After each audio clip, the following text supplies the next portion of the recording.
Did Carolina just get a commitment from their 2025 starting quarterback?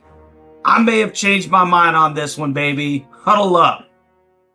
You don't want none! You don't want none!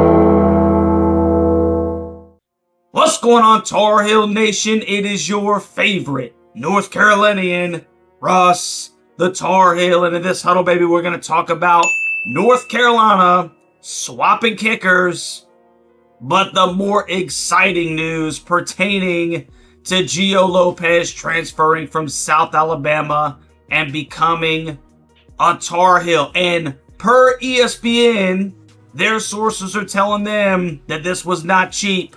So sources indicate Lopez is coming over on a 2-year, $4 million contract. Wow. Does that seem like the type of money that you pay someone to not start?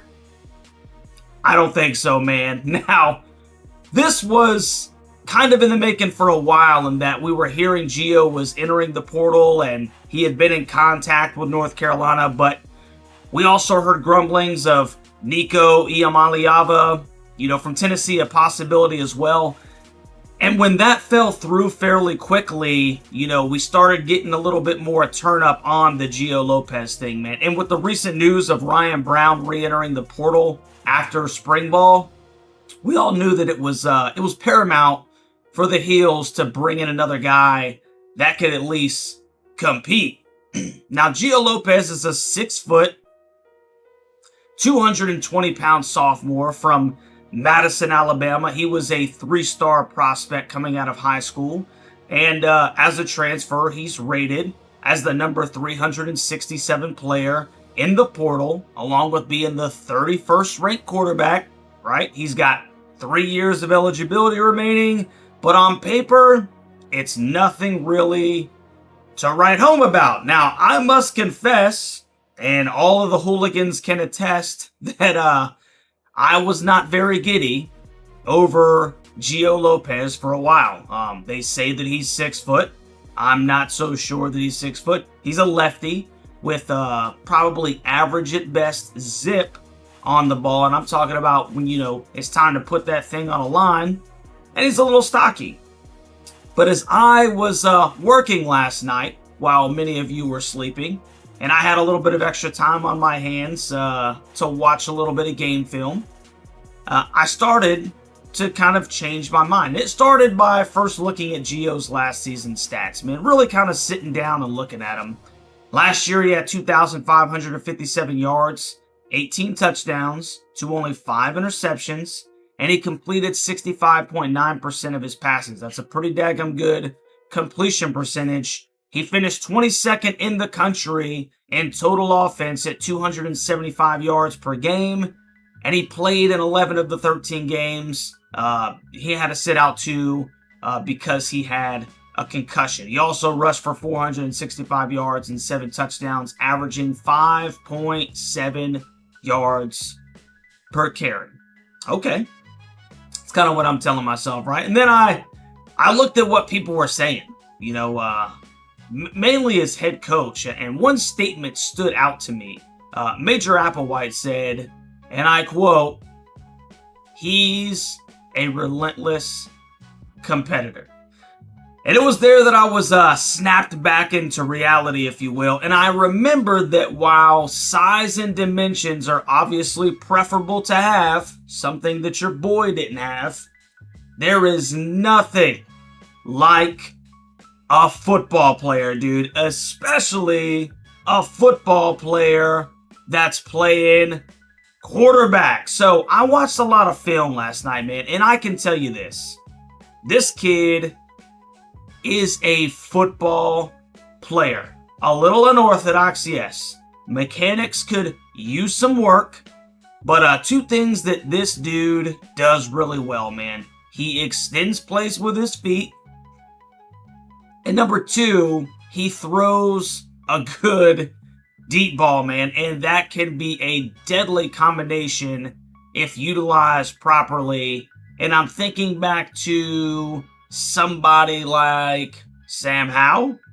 Now, I'm not saying that Gio is Sam Howell, okay? But I think that there are some comparisons here that could be made, especially when you start watching stinking game film, man. And, the kid set a South Alabama record in total offense by throwing for 432 yards, 3 touchdowns, and rushing for 62. In the Jags opener. They lost that game to North Texas, but it had nothing to do with Gio Lopez not putting that team on his back, man. Then I watched them absolutely blitz Northwestern State 87-10, where Gio threw for four more touchdowns.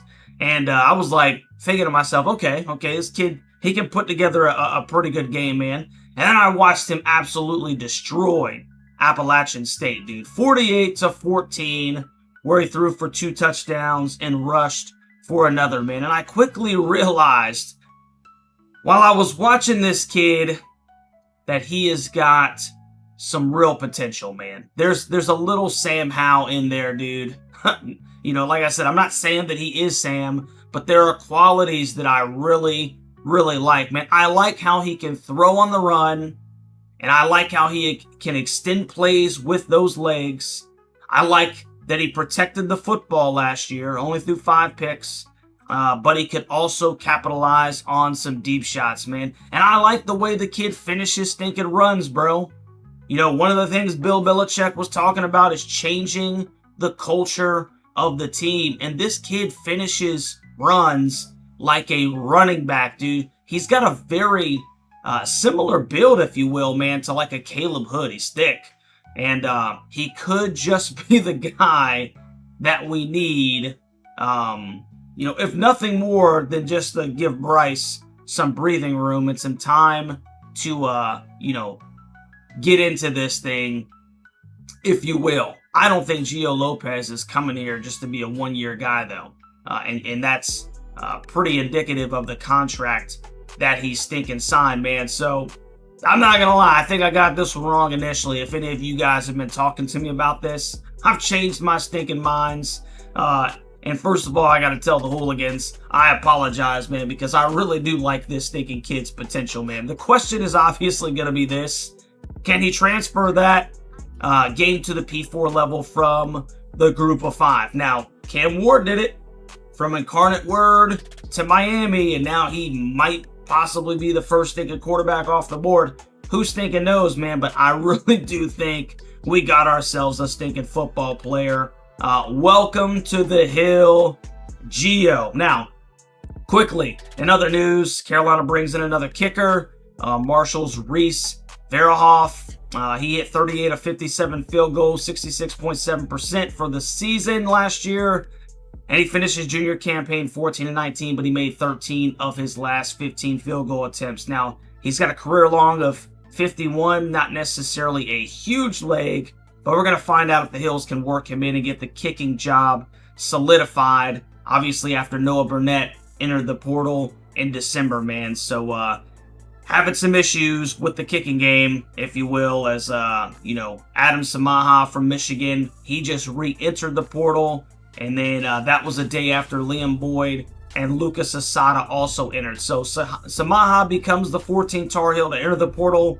That makes 3 kickers, 2 defensive ends, 2 linebackers, 2 wide receivers, 1 interior defensive lineman, 1 quarterback, 1 DB, 1 offensive lineman, and 1 tight end. Now Carolina's brought in a 4-star transfer linebacker and wide receiver, a 3-star quarterback who just might be the soldier that we need under center, and obviously an unranked punter and kicker, totaling 5 guys coming in. So, you guys meet me down in the stinking comments section, Tar Heel Nation, about how you guys feel about Gio, man. Especially, I want to talk about Gio. Are you excited? Do you think that this guy can come in and start? Watch some highlights and tell me that this guy doesn't have a little stinking follow me about him, dude. A little dog. A little, hey boys, get on my stinking back, dude. As always, it's a great day to be a Tar Heel. And we'll catch you on the next one, Tar Heel Nation. Go Heels.